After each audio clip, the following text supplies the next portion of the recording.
Hello guys, on se retrouve aujourd'hui dans une nouvelle petite vidéo du format Babies.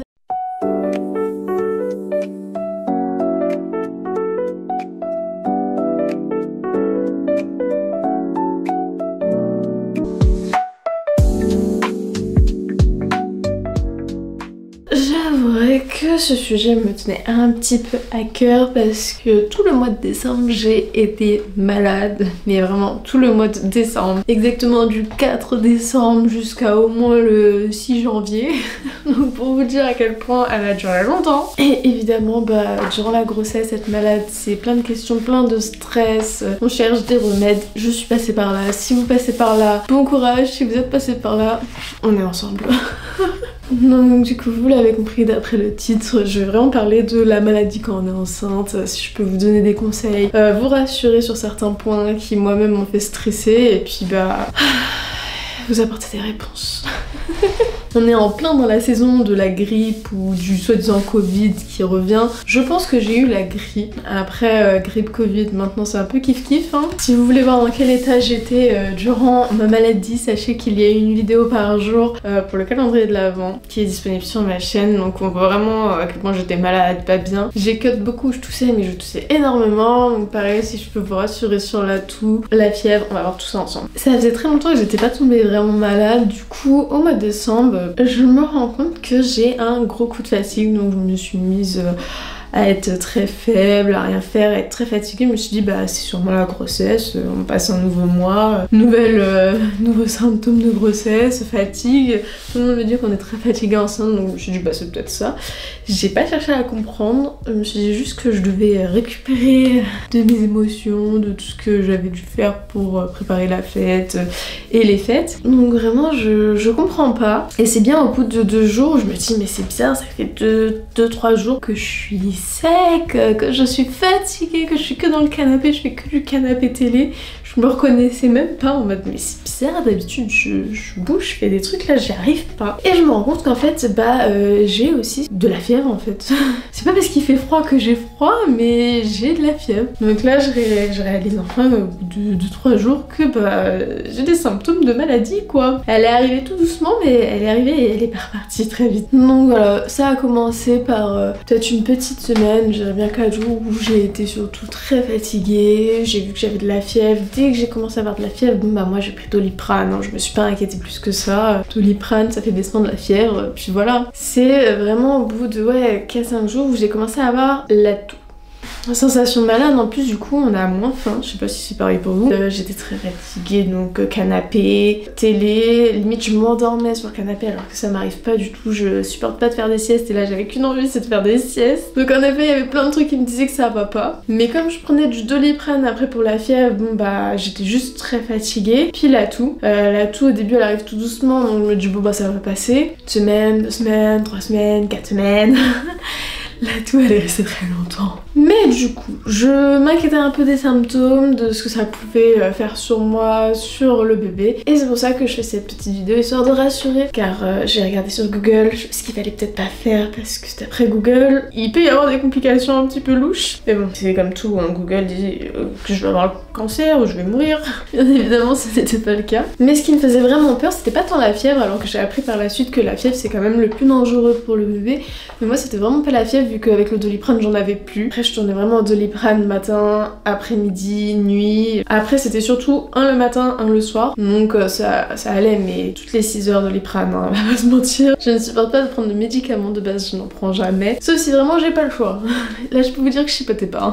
Toutes les 6 heures je prenais un Doliprane. Pareillement pour le Doliprane, sachez que beaucoup disent c'est toutes les 4 heures. Ou alors toutes les 6 heures, ou alors toutes les 8 heures. Mon médecin me disait que c'était toutes les 8 heures. Généralement les gens à la pharmacie disent toutes les 6 heures. Et après il y a les gens un petit peu qui disent toutes les 4 heures. Je prenais toutes les 6 heures, entre 6 et 8 heures je reprenais un Doliprane. Donc pas de fièvre, fatigue mais pas de douleur, parce qu'au début j'avais beaucoup des courbatures aussi et puis la Doliprane ça l'enlève donc nickel. Ce qui vraiment me dérangeait c'était la toux. Parce que je me dis, on tousse, on contracte quand même bien l'estomac, le ventre et tout. Je m'inquiétais, je me dis mais ça va aller pour le bébé? Genre, il est secoué, il va peut-être être serré. Plein de petites questions qui m'ont fait aller me renseigner. Donc sachez que je ne suis pas une spécialiste, hein, mais j'ai eu les retours du coup de pharmacie, des gens autour de moi, d'internet, plus du docteur, du gynécologue, qui confirme plus ou moins la même chose, c'est que quand vous toussez, hormis des petites secousses, même si vous avez une grosse quinte de toux, votre bébé aura que des petites secousses. Donc rien de très grave puisqu'il est quand même dans un sac rempli d'eau. Ça le fait juste un petit peu gigoter, mais ce n'est en rien dérangeant. Il n'est pas plus serré, pas plus impacté par votre toux. Ça serait vraiment la fièvre qui l'impacterait si vous êtes sous fièvre et que vous la gardez. Or, comme j'étais sous Doliprane, il n'y a pas eu trop de changements pour lui. C'était très bien. Il était au chaud, il a toujours à sa température du coup, vu que le Doliprane me faisait descendre ma fièvre. Aucune gêne, hein. Évidemment, la perte d'appétit fait qu'on mange moins aussi, mais rassurez-vous, vous mangez moins, vous manquez de choses, et votre bébé n'aura aucun problème. Lui il pompe, il vous pompe déjà. Il est pas encore, il vous pompe déjà. Donc pas de quoi s'inquiéter vraiment pour le bébé. Si vraiment avec du Doliprane vous voyez que vous avez toujours de la fièvre, là faudrait aller consulter, sinon il n'y a pas mort d'homme. Tellement j'étais inquiète pour la toux, dites-vous quand j'ai regardé sur Google, il y avait un truc qui commençait à me faire peur, c'est que la toux pouvait être dangereux et créer un problème respiratoire pour la mère. J'étais là en mode attendez quoi, des problèmes, des risques très importants au niveau de la respiration. Et là je me suis dit oh embolie, je sais pas quoi. Et voilà, j'ai commencé à me faire peur. Mais finalement en allant voir vraiment la pharmacie et le docteur, ça s'est très bien passé. Vraiment Google, hein, comme je vous dis, vous allez le cancer, vous allez mourir, mais sinon ça va. Je toussais beaucoup, c'était plus dérangeant pour moi, la nuit surtout aussi. Hormis moi, personne d'autre n'était très dérangé. Peut-être les gens autour de moi, parce que je toussais vraiment beaucoup. Donc voilà, sachez que j'ai passé plus d'1 mois à tousser et qu'il n'y a aucun problème. Je suis allée à mes rendez-vous gynéco, le bébé allait très bien, il était très bien chaud, tout va bien. C'est que vous qui souffrez. Problème de nez, problème d'oreille bouchée, nez qui coule, nez bouché, tout. Je suis allée voir et un médecin généraliste en pharmacie par visio et mon gynéco. Mais avant d'aller voir tout ce petit peuple, forcément j'étais un petit peu embêtée, je suis allée avant ça en pharmacie et j'ai pris les retours de tout le monde parce qu'au début c'était une petite maladie qui commençait et je me suis dit bah, ça va durer 1 à 2 semaines, hein, pas 1 mois. 1 mois. Sachez qu'ils m'ont tous donné la même chose, mais pas la même chose. Je suis allée en pharmacie, j'ai dit oui là je tousse, là qu'est-ce que vous avez pour femme enceinte, pour la toux. On m'a donné un sirop. Je l'ai fini, c'est la première fois de ma vie que je finissais un sirop, donc je vous le montre. Voilà, j'ai pris celui-ci, je l'ai fini. J'avais jamais fini un sirop de ma vie, vous avez déjà fini un sirop vous? J'en ai pas fini qu'un, mais oh. Et puis pareil, on me dit de beaucoup nettoyer mon nez. Bah j'avais eu le réflexe de nettoyer mes oreilles et mon nez avec du sérum physiologique. Hein. Le sérum physio c'est que de l'eau et du sel, enfin c'est de l'eau salée. On utilise sur les bébés de base. Donc je me suis dit ça va me tuer. Vraiment je mettais pour nettoyer un peu tout partout parce que j'étais très congestionnée à force. Ça dépannait mais c'était pas magnifique, c'était pas magique hein, parce qu'évidemment enceinte on ne peut rien prendre, même pas des pastilles pour la gorge. Donc sirop, nettoyer le nez et Doliprane. C'est tout ce que la pharmacie m'a conseillé de prendre. C'est ce que j'ai fait. Ça n'allait pas, je suis revenue voir un médecin qui lui m'a donné 3 sirops.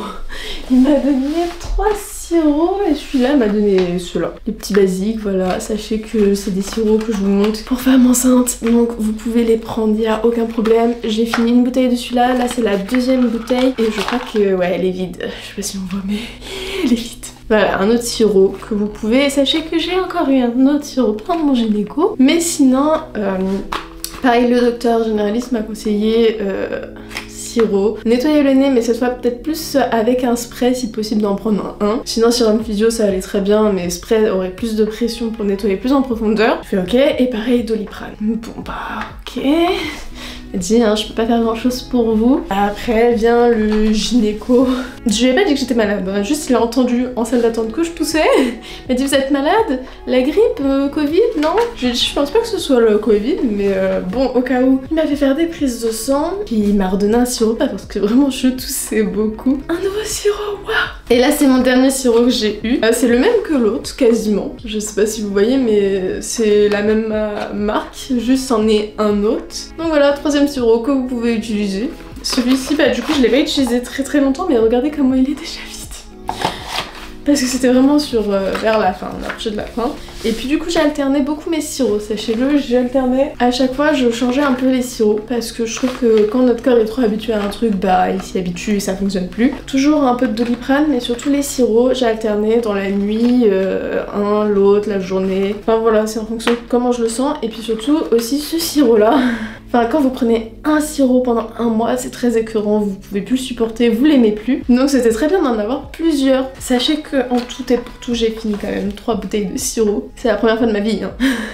Il a fallu 25 ans pour finir un sirop entier, j'en ai fini 3. Pareil, femme enceinte, pas de problème. C'est des sirops même pour enfants, donc au pire des cas. Est-ce que ça soulageait beaucoup? Ça soulageait.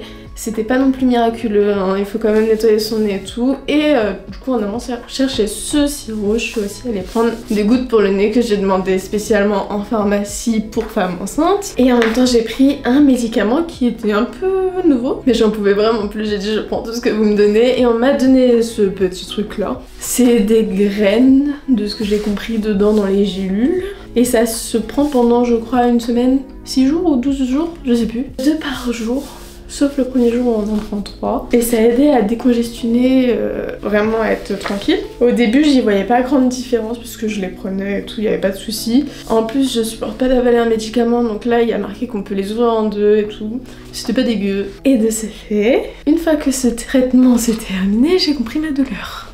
Oreille bouchée, nez bouché. Mais voilà, pour vous dire, j'ai essayé plein de trucs. Je pense que ça m'a aidé, mais j'étais vraiment désespérée. Donc vraiment, si vous passez par là, courage à vous. Il n'y a pas d'autre remède miracle, sauf si vous regardez sur les remèdes de grand-mère. Mais là encore, faut faire attention parce qu'un remède de grand-mère que j'ai voulu suivre, c'était les tisanes au thym.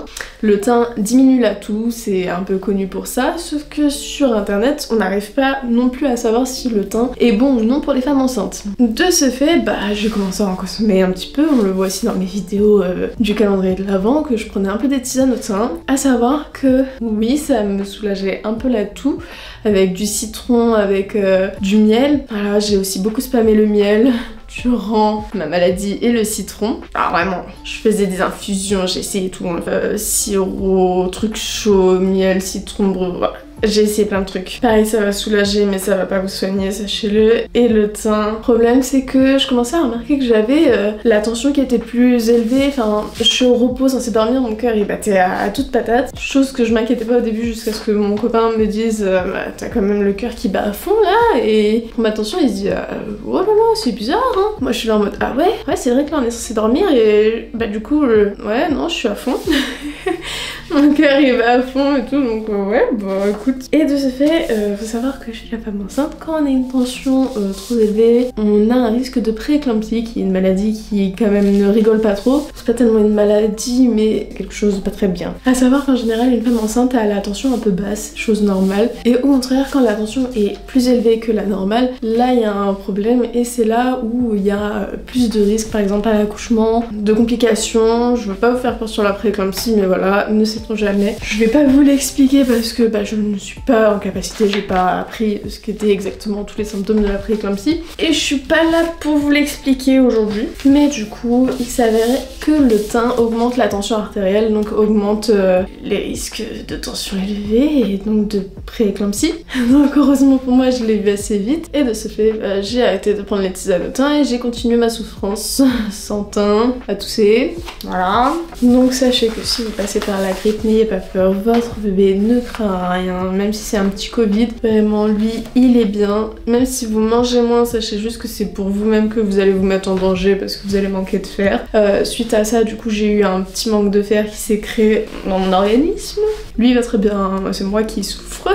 Et puis là je suis enfin libérée, mais même après la toux qu'elle soit partie, j'ai eu beaucoup de problèmes au niveau nez, congestion, oreilles bouchées très longtemps aussi, très désagréable. Mais voilà, pour le bébé ça ne change absolument rien. C'est vraiment, si vous avez une fièvre qui continue d'être là malgré le Doliprane, qu'il faut consulter, sinon bah, hormis vous donner du sirop, des Doliprane ou des gouttes pour le nez, ils ne pourront pas faire grand chose pour vous. Voilà, j'ai vraiment fait cette petite vidéo pour en rassurer plusieurs parce que j'ai eu beaucoup de messages Facebook, j'ai vu beaucoup de mères être inquiètes en cette saison de maladie et non, faites pas. Ce n'est pas la mort, même si on dirait qu'on passe par une épreuve très difficile à ce moment-là. Je me suis dit, je pense que j'allais pas m'en remettre, mais ça y est, enfin débarrassé. Mais oui, n'ayez pas peur aussi, ça a l'air de durer longtemps.